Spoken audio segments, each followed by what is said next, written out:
శ్రీ గురుభ్యో నమః. హరి ఓం. Welcome to our channel. ఈనాటి కార్యక్రమంలో మనం తెలుసుకోబోతున్నాం ప్రాణాయామం గురించి. ఎవరైతే కనుక యోగ సాధకులు లేదంటే ఇప్పుడే స్టార్టింగ్గా యోగాని స్టార్ట్ చేద్దాం అనుకునే వాళ్ళు ప్రాణాయామం యొక్క ఇంపార్టెన్స్ని తెలుసుకొని స్టార్ట్ చేయడం వలన మీకున్నటువంటి హెల్త్ ఇష్యూస్ని తగ్గించుకోవడానికి మరియు మీరు శారీరకంగానే కాకుండా మానసికంగా కూడా ఫిట్గా ఉండటానికి ఉపయోగపడుతుంది. ప్రాణాయామాన్ని ఈరోజు మీరు స్టార్ట్ చేద్దాము అనేసి అనుకుంటే అష్టాంగ నియమాల్లో ఇది నాలుగవది. యమం నియమం తర్వాత ఆసన తర్వాత వచ్చేటువంటిదే ప్రాణాయామ. ఈ ప్రాణాయామ దగ్గర నుంచే అసలైనటువంటి మన యొక్క యోగా జర్నీ స్టార్ట్ అవుతుంది. మన యొక్క సెల్ఫ్ లోపలికి మన యొక్క ఇన్నర్ జర్నీ కూడా స్టార్ట్ అవ్వడం జరుగుతుంది. ప్రాణాయామంలో ముందుగా మనం కూర్చునేటువంటి పొజిషన్ చాలా చాలా ఇంపార్టెంట్. కింద కూర్చొని వాళ్ళు చైర్లో కూర్చుని కూడా ప్రాణాయామాన్ని చేసుకోవచ్చు. కానీ కింద కూర్చోవడం అనేది చాలా అత్యుత్తమైనటువంటి పద్ధతి. చక్కగా క్రాస్డ్ లెగ్ పొజిషన్ కానీ సుఖాసన, వజ్రాసన, పద్మాసన ఇలా మెడిటేషన్ ఆసనాస్ ఏవైనా కానీ మీరు ఎంచుకోవచ్చు. లేదు మోకాళ్ళ నొప్పులు ఉన్నాయి లేదా ఎక్కువ ఏజ్ ఉంది అనుకుంటే కనుక ఒక చైర్లో కూర్చుని కూడా సాధన చేసుకోవచ్చు. కానీ కూర్చున్న తర్వాత మీ యొక్క వెన్నెముక స్ట్రైట్గా ఉండే విధంగా చూసుకోండి.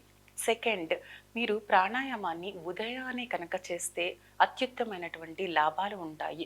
ఉదయాన్నే ఎంటీ స్టమక్ అనేది ఉంటుంది. నైట్ నుంచి మనం ఆహారం ఏమీ తీసుకోం మరియు ఎయిర్లో కూడా పొల్యూషన్ చాలా తక్కువగా ఉంటుంది మరియు సైలెంట్గా ఉంటుంది. వాతావరణంలో కూడా ఎక్కడ డిస్టర్బెన్స్ లేకుండా ఉంటుంది.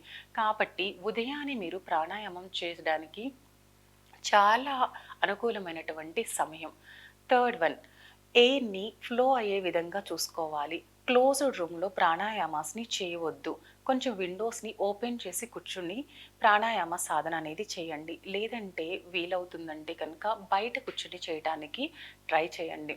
ఆక్సిజన్ అనేది సప్లై ఆర్ ఫ్రెష్ ఎయిర్ అనేది మనని అలా తాకుతూ వెళ్ళే విధంగా ఉండాలి. ఫోర్త్ వన్, సౌండ్స్ లేకోకుండా చూసుకోవాలి మరియు మనం కూర్చున్నటువంటి ప్రదేశం చాలా కంఫర్ట్గా ఉండే విధంగా కూడా చూసుకోవడం చాలా ఇంపార్టెంట్. ఫిఫ్త్ వన్ వచ్చేటప్పటికి లూజ్గా ఉన్నటువంటి డ్రెస్సింగ్కి ఇంపార్టెన్స్ ఇచ్చుకోండి. ఇలా టైట్గా ఉన్నటువంటి డ్రెస్సెస్ మీరు హ్యాండ్ మూమెంట్ ఇస్తున్నప్పుడు మజల్ని కనుక ఆపే విధంగా ఉండొద్దు. చాలా ఫ్రీగా ఉండే విధంగా చూసుకోవాలి. సో లైట్ కలర్ డ్రెస్సింగ్కి ఇంపార్టెన్స్ ఇచ్చుకోండి. అలాగే మన యొక్క డ్రెస్ కూడా చాలా లూజ్గా, వీలైతే కొంచెం కాటన్ డ్రెస్సెస్కి ఎక్కువ ప్రిఫరెన్స్ అనేది ఇచ్చుకోండి. ఇది మీ యొక్క మనసుని చాలా తేలికగా ఉంచడానికి light colours like white colour కానివ్వండి లేదంటే లిటిల్ పీచ్ కలర్స్ లైక్ ఇలాంటి కలర్స్ ఏమవుతాయంటే తెలియకుండానే ఒక ఆధ్యాత్మిక విధమైనటువంటి స్థితిని మన యొక్క మనసుకి క్రియేట్ చేయడం జరుగుతుంది.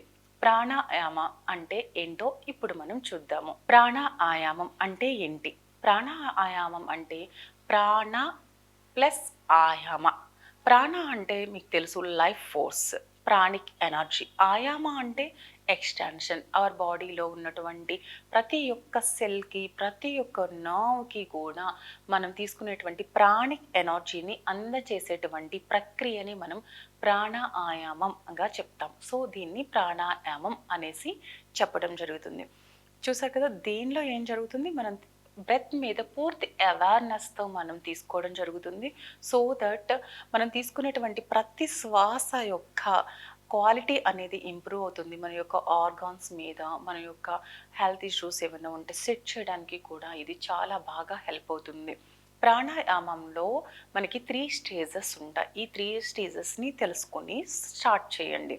3 స్టేజెస్ ఏంటి అంటే మధ్యమ, ముందుగా ఎవరైతే కనుక స్టార్ట్ చేస్తున్నారో లేదంటే కనుక హెల్త్ ప్రాబ్లమ్స్ ఉన్నాయి లేదంటే ఎక్కువ ఏజ్ ఉంది ఇలాంటి వాళ్ళందరూ కూడా చాలా బిగినర్ స్థితిని ఎంచుకోవాలి. దీన్ని మనం మంద స్థితి అనేసి చెప్తాము. తర్వాత ఎవరైతే యంగ్ ఏజ్లో ఉన్నారు, ఎలాంటి హెల్త్ ఇష్యూస్ లేవు అనేసి అనుకుంటే కనుక వాళ్ళు ఇంటర్మీడియట్ స్టేజ్ మధ్యమ స్థితి నుంచి సాధన అనేది స్టార్ట్ చేసుకోవచ్చు.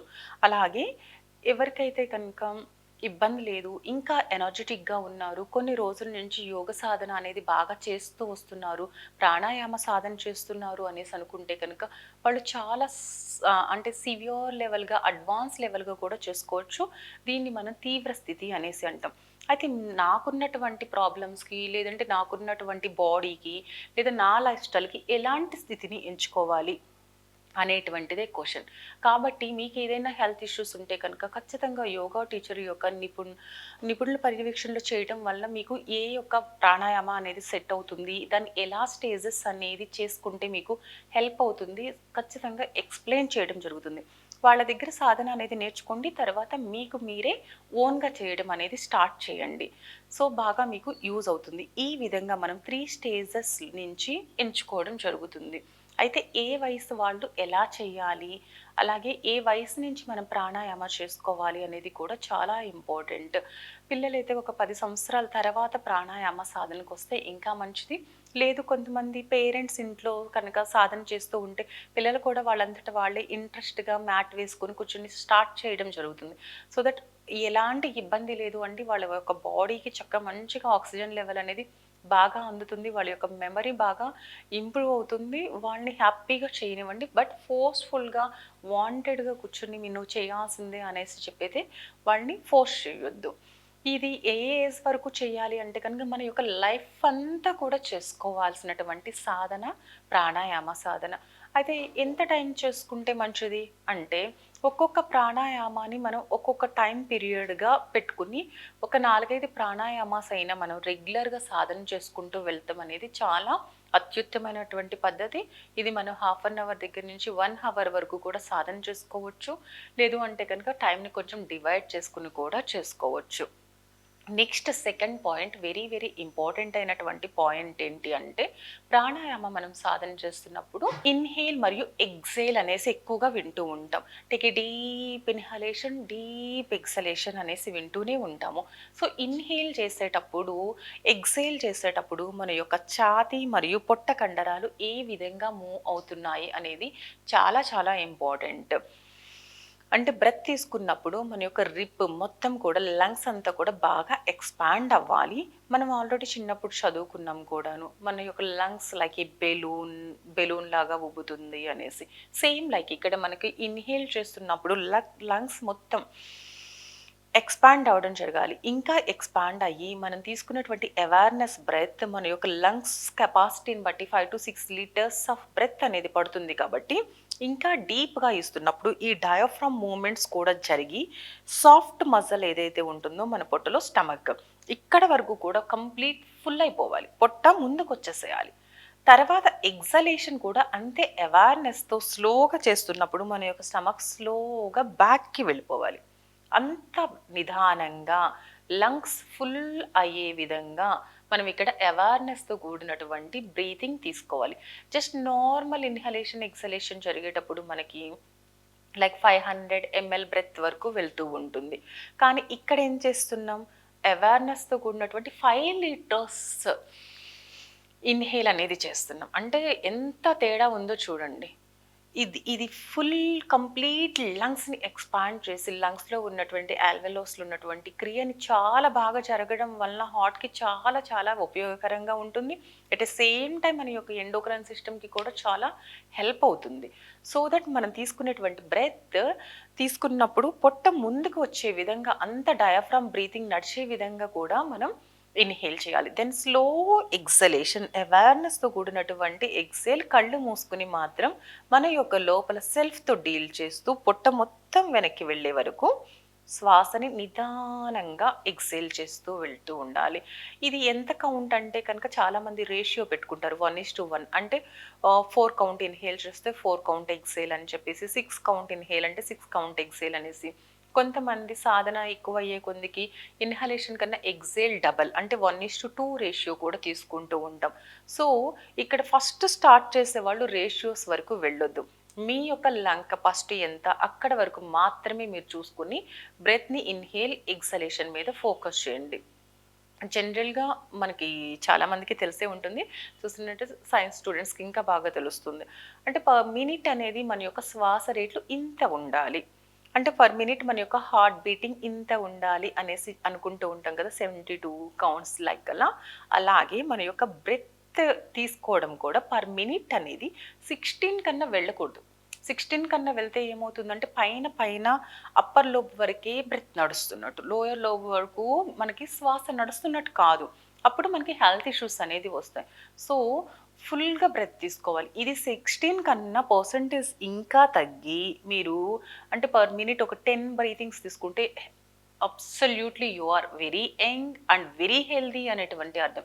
అంటే ఈ కౌంట్ ఎంత తగ్గితే మనకి అంత బాడీ యంగ్గాను ఎలాంటి డిసీజెస్ లేకోకుండా ఉంది అనేటువంటి అర్థం. మరియు ఇది మన యొక్క లైఫ్ స్పాన్ని కూడా చాలా ఎక్స్టెన్షన్ చేస్తుంది, ఏజ్ అనేది పెంచే విధంగా హెల్ప్ అవుతుంది.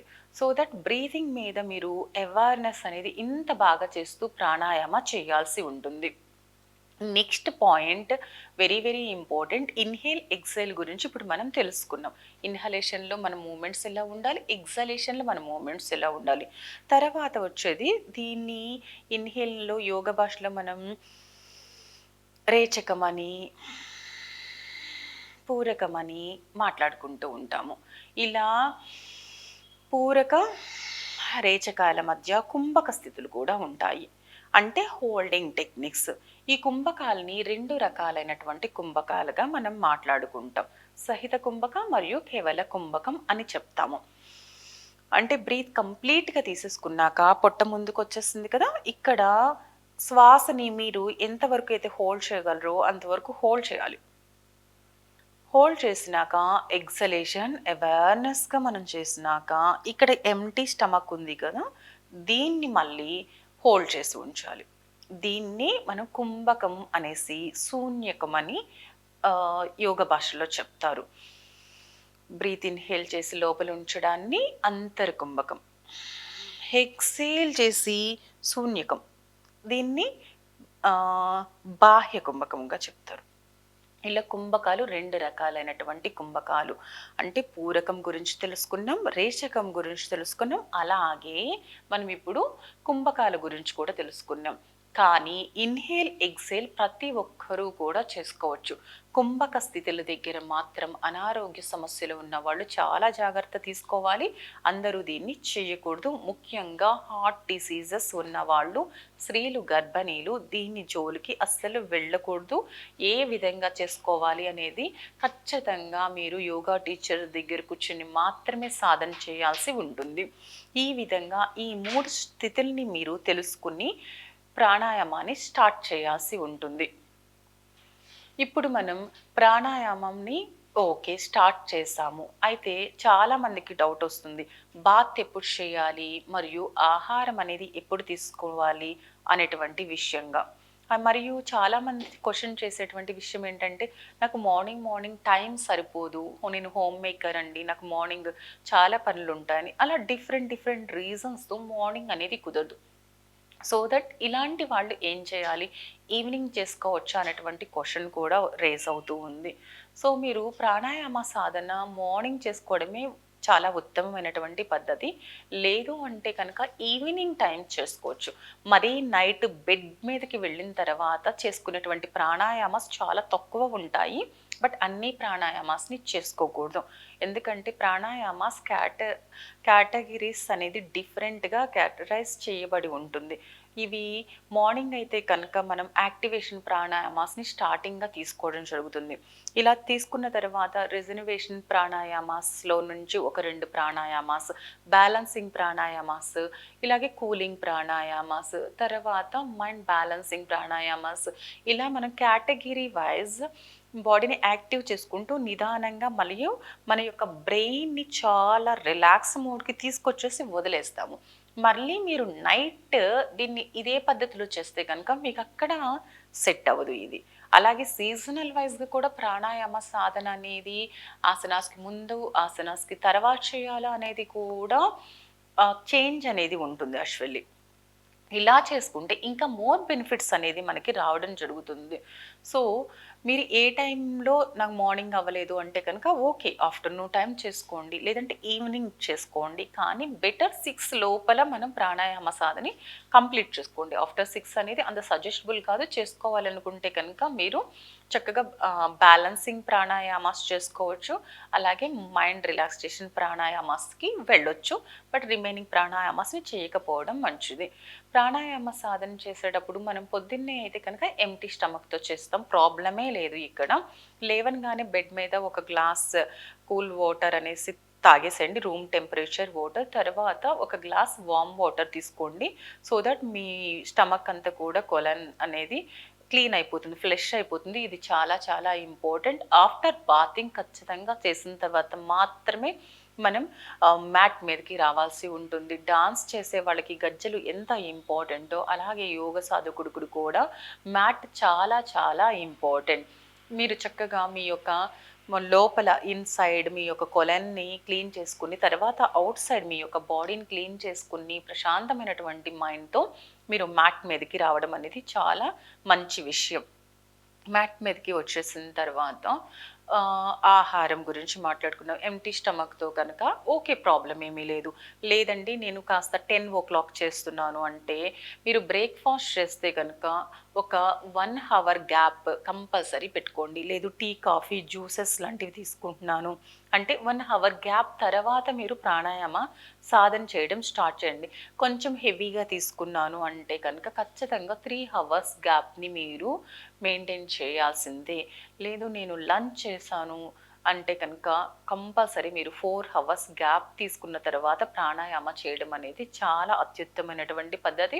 ఆఫ్టర్ డిన్నర్ నో ప్రాణాయామాస్ చెప్పాను కదా నేను ముందే మీకు ఏ టైప్ ఆఫ్ ప్రాణాయామాస్ చేసుకోవాలో అవి మాత్రమే చేసుకోవాలి. అన్ని ప్రాణాయామాస్ అనేది చేసుకోకూడదు.